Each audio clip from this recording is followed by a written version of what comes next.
गोर लगै छी। हम चमचम मैथिली गीत में समस्त मिथिलावासी के स्वागत करै छी। आइ हम अहाँ सबक बीच एलहुँ हँ खोइछ भरै के, जे खोइछ कहिया भरल जायत और खोइछ में की दऽ कऽ भरल जायत।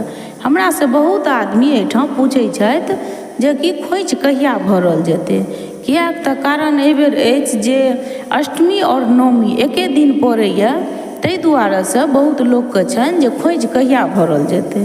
तऽ हम कहलिए चलू आइ यूट्यूबे पर हम कहि दै छी तऽ सब गोटा बुझि लेबै।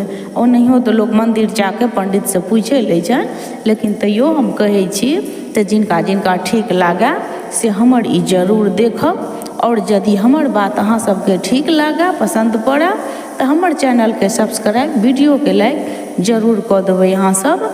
तऽ खोइछ अहाँके अष्टमी और नवमी एके दिन पड़ैया, बृहस्पति दिना 10 तारीख के। तऽ खोइछ के नियम छियै जे सप्तमी के राति में जखन निशा पूजा भऽ जाइ छनि तऽ भगवती के पहिल खोइछ तखने पड़ि जाइ छनि, और पहिल खोइछ हुनका जखन पड़ि जाइ छनि तऽ तखन अहाँके भोरे अष्टमी पड़ै छै। तऽ अष्टमी दिना अहाँ एहि बेर एना अष्टमी लेट से पड़ैया, तऽ बहुत लोकक कहब रहै छनि, केओ कहै छथिन हम अष्टमी में भरै छी, केओ कहै छथिन हम नवमी में भरै छी, लेकिन नहि, जखन हुनका पहिल खोइछ पड़ि जाइ छनि सप्तमी के राति में तऽ अहाँ अष्टमी के भरी, नवमी के भरी, सब भगवतिये के होइ छनि। तऽ एहि बेर अहाँके अष्टमी और नवमी एके दिन पड़ैया, बृहस्पति दिना 10 तारीख के।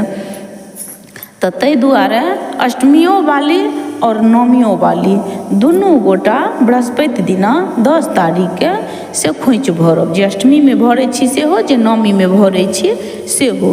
और अष्टमी कनि एहि बेर लेट के अछि, कारण जे सबटा तिथि एहि बेर लेट के भऽ रहल यऽ, तऽ अष्टमी कनि लेट के पड़ैया।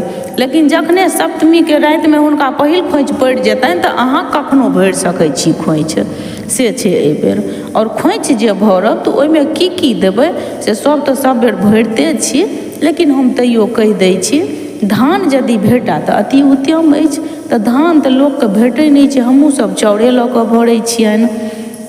चाउर दऽ देबै, दूबि दऽ देबै, ओहिमे फूल दऽ देबै, पान के पात दऽ देबै, नारियल, और भगवती के 16 श्रृंगार होइ छनि, जे कहै छै हुनकर जे श्रृंगार देबनि तऽ भगवती अहूँके श्रृंगार भरने रहतथि, ताहि दुआरे से हुनकर 16 श्रृंगार होइ छनि। एना, कंघी, बिंदी पत्ता, अलता, मेहंदी, पेरंगा, ई सब हुनकर सब श्रृंगार छियनि, से हुनकर श्रृंगार दऽ देबनि।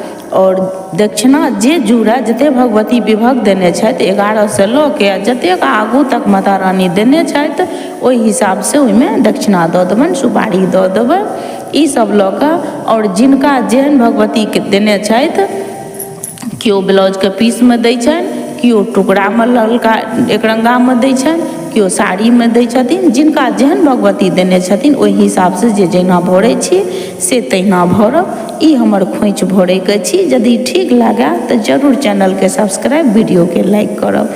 जय माता भगवती, सबहक माता रानी कोइख भरने रहतथि आ सब भगवती के खोइछ भरैत रहब। सब खुश रहब, हमरो बाल बच्चा के आशीर्वाद देब, हमहूँ खुश रही। जय माँ।